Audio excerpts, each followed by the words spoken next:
and gentlemen, thank you very much for staying afterwards, and if you've just arrived, thank you very much for coming.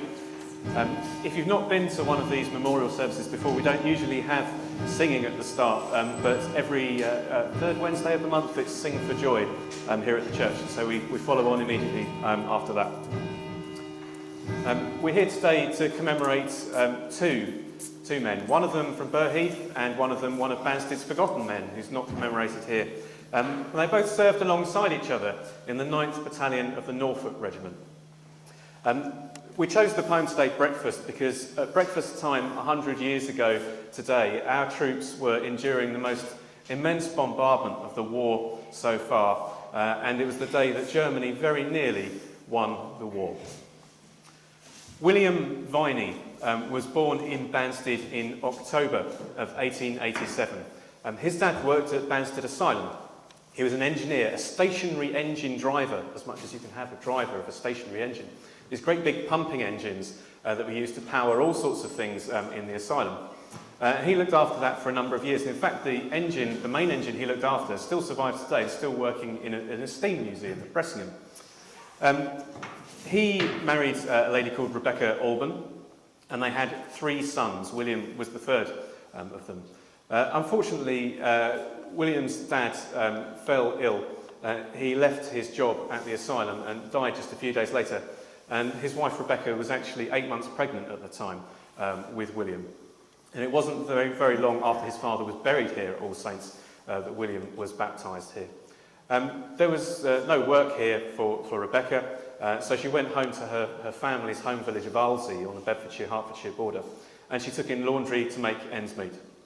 The boys grew up to be big, strong men, labourers, and William was no exception to that. He was working in a brickyard, hauling bricks around, and then when war broke out, he worked in a munitions factory. Now, his supervisor said he was a strong man. He could do the work of 2 men, very efficient, and the the War Department would be doing him a great disservice by taking him away to the army. He'd have to recruit lots of men. He couldn't bring in women, he couldn't bring in old men, and he said he'd have to employ 2 men to replace William. Now, whether that's true or not, I don't know, but they were certainly desperate to hang on to him. He was working at what had been a motor manufacturer's, Phoenix. They used to make little engines to put on bicycles to turn them into motorbikes, and they turned into a munitions factory making shells for the war effort. So he signed up for the army in February of 1916, shortly before conscription came in, but he was in a reserved occupation, so he wasn't actually called up to join for several months afterwards. It wasn't until December of that year that he joined the army. And he went out to France in March of 1917. He joined the 8th Battalion of the Norfolk Regiment there, and he fought in a couple of engagements as part of the Battle of Passchendaele, Third Battle of Ypres, in the summer and the autumn of 1917. And they took part in fighting Poole Capel, very near the end of that particular battle, and they suffered some very heavy casualties and were pulled out of the line to recuperate. Our second man, Frank Mitchell, was born in Walton on the Hill in October of 1898, baptised at St Andrews, Kingswood. His family were always on the move. His dad was a farm labourer and he'd go whenever the work took him. And so in his life he was born in Walton on the Hill, he moved to Epsom, and then he went to Ewell. And that's where Frank and his brothers went to school, West Street School, a very cramped, dingy school, very unhealthy. The gas heating system was poisoning the boys and the teachers. Everyone was always ill. You couldn't open the window. It got too hot. It was really stuffy. But as soon as you opened the window, the rain came lashing in and everyone got pneumonia. So it wasn't a particularly good place to be. The Mitchells were not very keen on school. Their dad had lied about their ages to make them appear older so that they could finish school earlier. So Frank was actually enrolled as being 6 months older than he really was. The attendance officer paid more than 1 visit to the Mitchells. And we know of at least one occasion when Frank bunked off school along with several other children to go and watch a wedding that was happening in the village at the time. Now they came to Burheath in about 1908, and they came to Oaklands Road. Oaklands Road had about 24 houses in it at the time. They went to number 22, which is now number 44. It was quite new, it had only been around for about 5 years, but very dark, very cramped. These houses typically had 10 or 11 people living in them. They were considered to be very unhealthy, mostly because of the overcrowding. And they said the problem was only intensified by the recurring arrival of another baby. And that's exactly what happened. The Mitchells moved in and they continued to have children, and there were 11 of them living in the house at the time of the war. Now, Frank went to the school in the village, the Wesleyan school on the Green, and this time it wasn't 6 months his dad added on, it was a whole year he added on. So he left school on what was officially his 14th birthday, but he was really only 13, and he went out to work in the fields, probably with his dad. Now, by the time he turned 18, old enough to be conscripted, 2 of his older brothers had already been killed in the war. George was killed in a gas attack at Wolvergam, and Horace was killed during the Battle of the Somme. The Mitchells lost 3 boys in the war. They also lost one of their children to illness, and they lost their father, John Mitchell, to illness and Spanish flu epidemic as well. So they had an extremely bad war. Frank joined the Norfolk Regiment, as William had before him, and he went out to France just after the Battle of Passchendaele. And he joined the 8th Norfolks while they were recuperating from this fighting at Paul Capel. Now, during the winter, our first man, William, suffered with his feet. He had problems with trench feet. Now, the men had to rub whale oil on their feet every day, and every day one of their buddies would check their feet to see that there weren't any problems. Because they had to stand in the trenches in water for hours on end, and it destroys the blood vessels. And once the blood supply to the flesh of the feet goes, then the flesh starts dying off, and you get gangrene, and you lose toes, and have to have your feet amputated. So he was evacuated for treatment in a Belgian hospital, where he was for several weeks until he was recuperated, and he rejoined the battalion in the early months of 1918. The British Army had been absolutely exhausted by their fighting at Passchendaele. They'd suffered really bad casualties, and so they restructured. They reduced the number of battalions in each brigade from 4 to 3, and the 8th Norfolks was one of those battalions that were broken up and their men distributed elsewhere. And both William and Frank were transferred to the 9th Norfolks. Now, they moved down from Belgium to France. They were in front of the famous German fortifications of the Hindenburg line. We had fought at Cambrai in the autumn, famously with a massive tank force that had punched a great big hole into the German line, but then failed to get any further. And the Germans had launched an equally successful counterattack, which pushed us all the way back. And we found ourselves in hastily improvised positions, which weren't completed yet. We had no reserve lines behind the front line, no safety net, as it were, whereas the Germans in front of us in the Hindenburg line had been there for 2 years or so. They'd been building these defences. They had a huge depth of wire. Their front was bristling with machine guns. They were carefully sited on the other side of the hill, so it made it very difficult for our artillery to shell their lines, whereas we were facing downhill towards them. We were sitting ducks where we were, really. There was no chance that we would ever be able to launch a successful attack against them unless we did what we did at Cambrai and use a massive force of tanks, or perhaps somehow catch them by surprise. We weren't even thinking about that at this point. We were exhausted after Passchendaele, and we were thinking about ending the war in 1919 after the Americans had arrived to bolster our numbers and bring an overwhelming force to bear on the Germans. The Germans knew that the Americans were coming. The Russian front had collapsed as Russia surrendered, and so the Germans had moved 50 divisions of troops onto the Western Front, and they knew that now was the time that they had to attack us before the Americans arrived. Otherwise, they knew they were going to lose, or at least not win. And so they assembled this huge force on the Western Front. We knew that they were going to attack.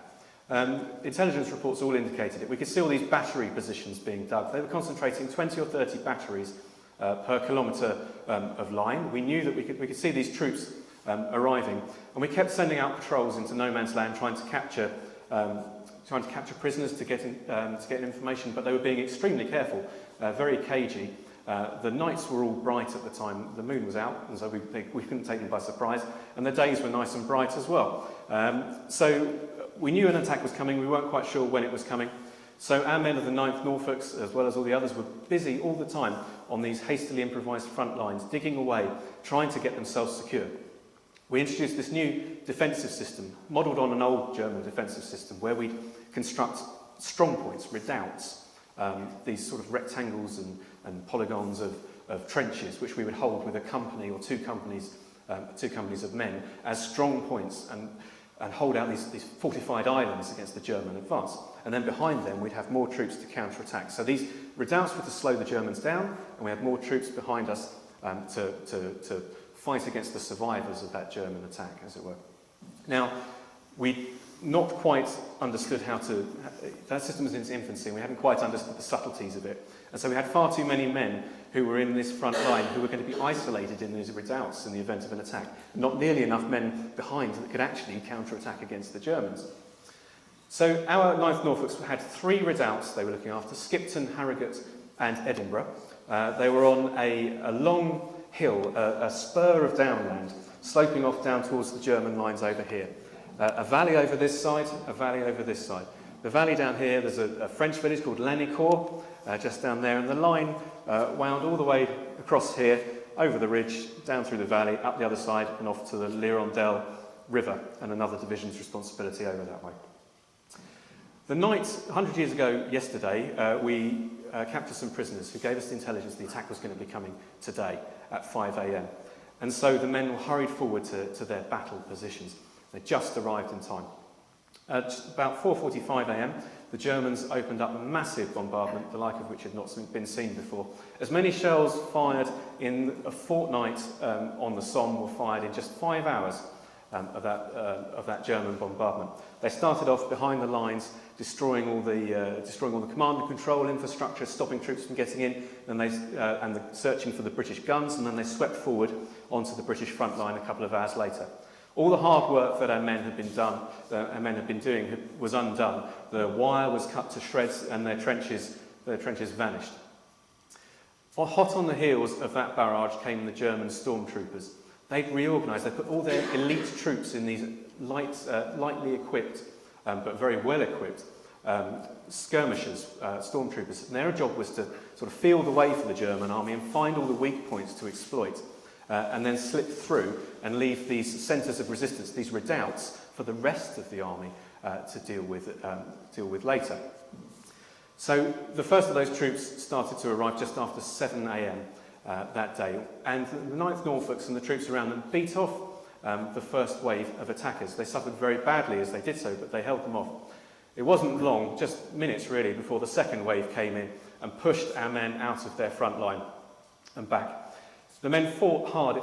They held on to those redoubts for hours, and eventually they were pushed back to a reserve line immediately behind them. William Viney, one of the men we're commemorating, was in the company just behind that reserve line, A Company, and their job was to counterattack as soon as that reserve line was threatened. And they did. They charged the Germans and they pushed them out of that reserve line, and they managed to hold that position for the rest of the day.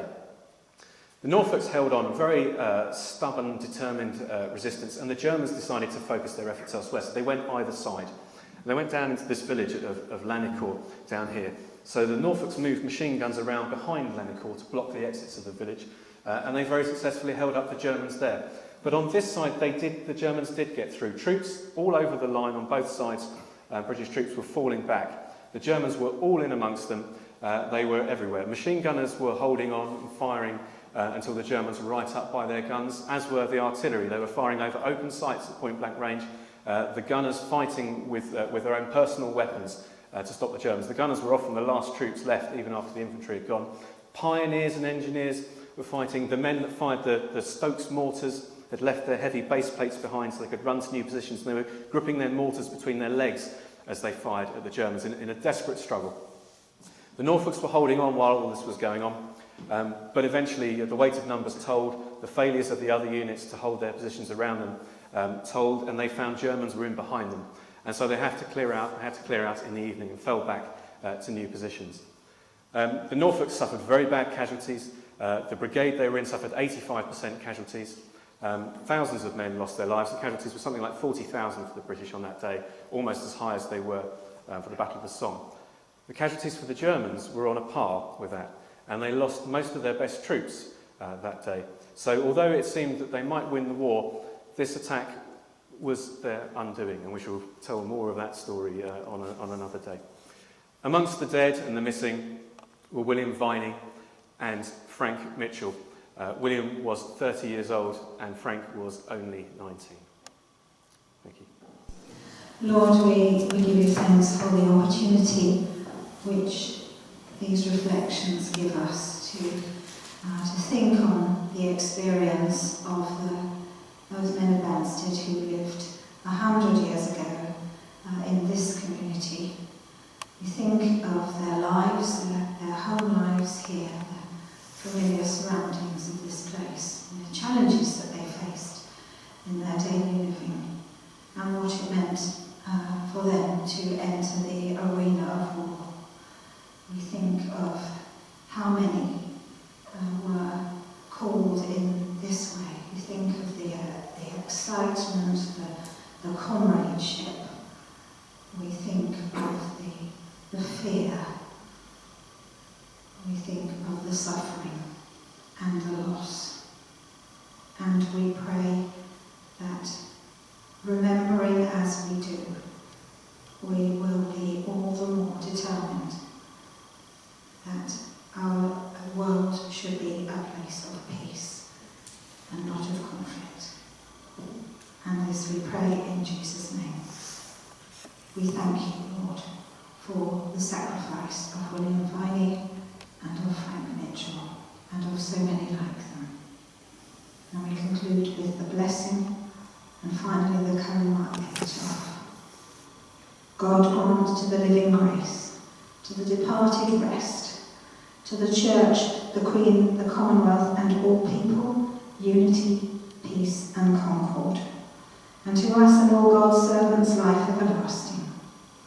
And the blessing of God Almighty, the Father, the Son, and the Holy Spirit, be upon you and with you, and remain with you always. Amen.